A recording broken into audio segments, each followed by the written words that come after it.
Coming up, Jonathan goes on a search for the elusive Mimic Octopus. Welcome to Jonathan Bird's Blue World.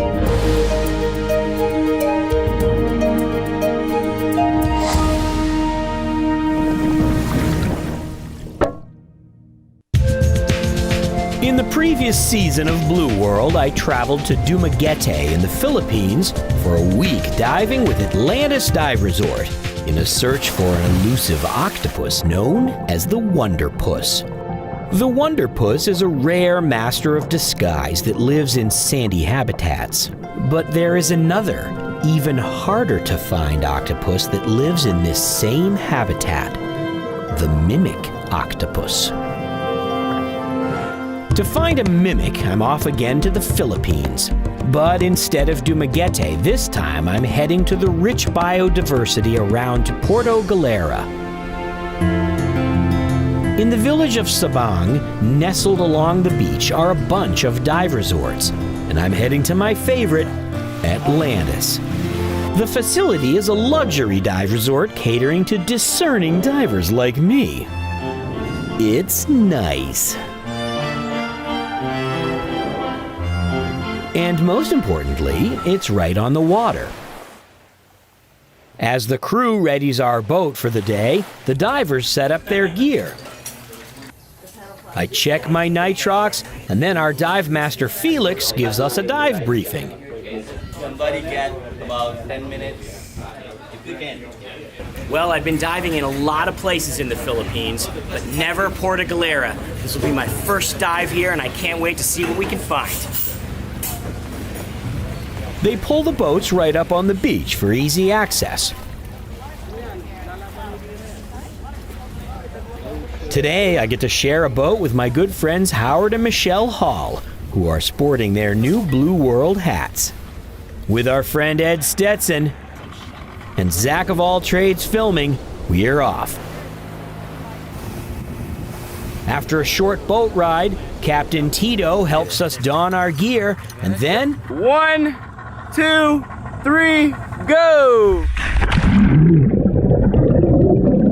We're hunting for mimics. This sandy bottom might not look that exciting, but it's full of life. A school of striped catfish are feeding in the sand.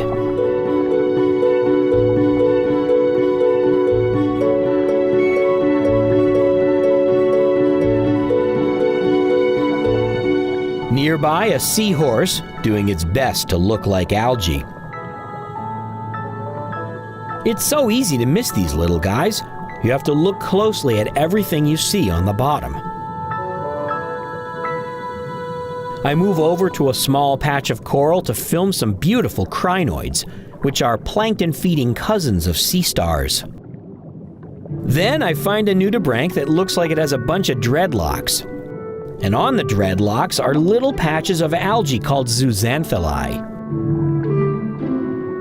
This nudibranch is literally called the solar-powered nudibranch because it gets most of its energy from the sun in a symbiotic relationship with this algae.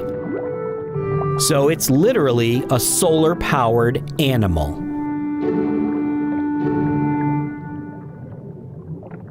I catch the shape of two eyes.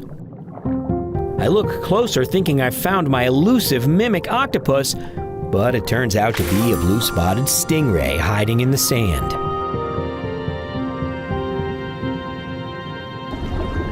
It's amazing what you find when you're not looking for it. I stumble across a tiny Wonderpuss. You can tell it's a Wonderpuss because of its pencil-thin arms and orange-colored bands.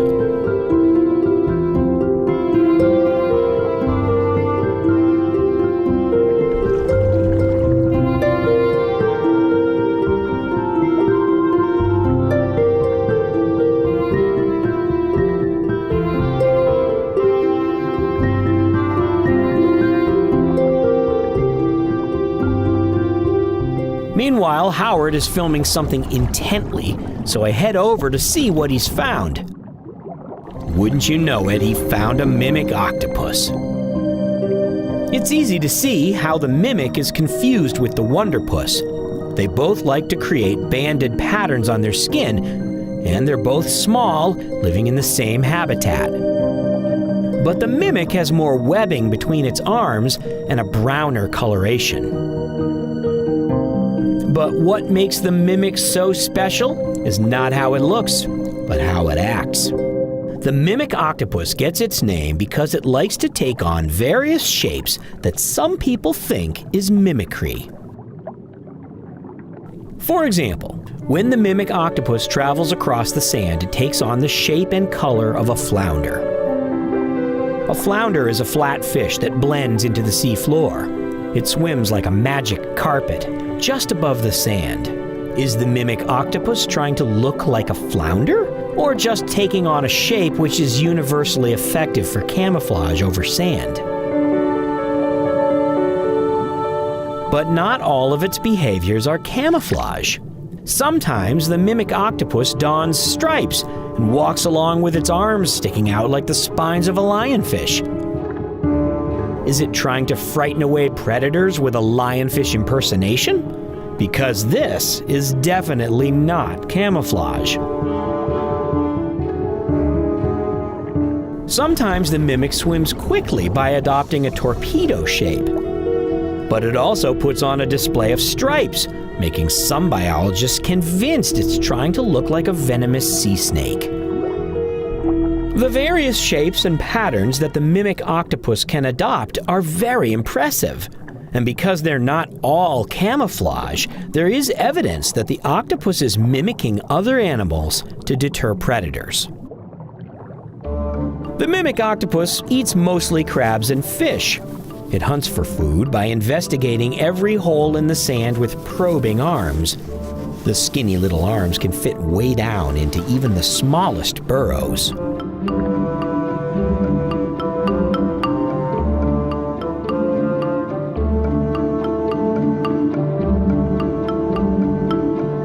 Like most octopods, the mimic can create an ink cloud. This dark cloud is meant to distract predators. While a predator is attacking the dark and obvious ink, the octopus goes all pale and hard to see while it squirts away to safety.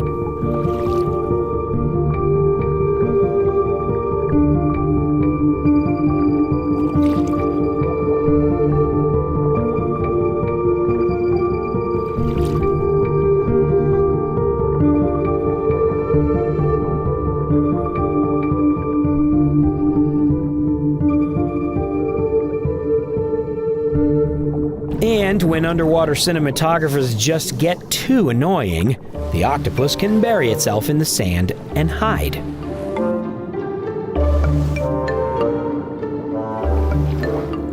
After spending nearly an hour breathing from my scuba tank, my ability to mimic a sea creature has reached an end, and it's time to head back to the boat.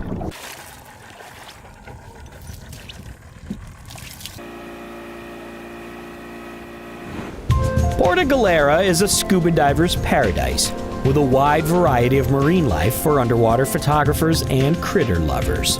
The mimic octopus and wonderpuss are just two of the exotic creatures to be seen here. The reefs contain a variety of healthy coral and marine animals. I could spend a month diving Puerto Galera and never get bored. It's no wonder Puerto Galera is so popular with divers. There's so much to see in a small area.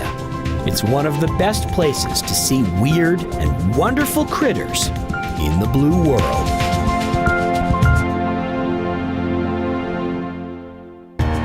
Hey everyone, if you love Blue World and would like to help keep this great content coming, please consider making a donation to Oceanic Research Group's GoFundMe campaign. We could really use your help, and every donation makes a difference.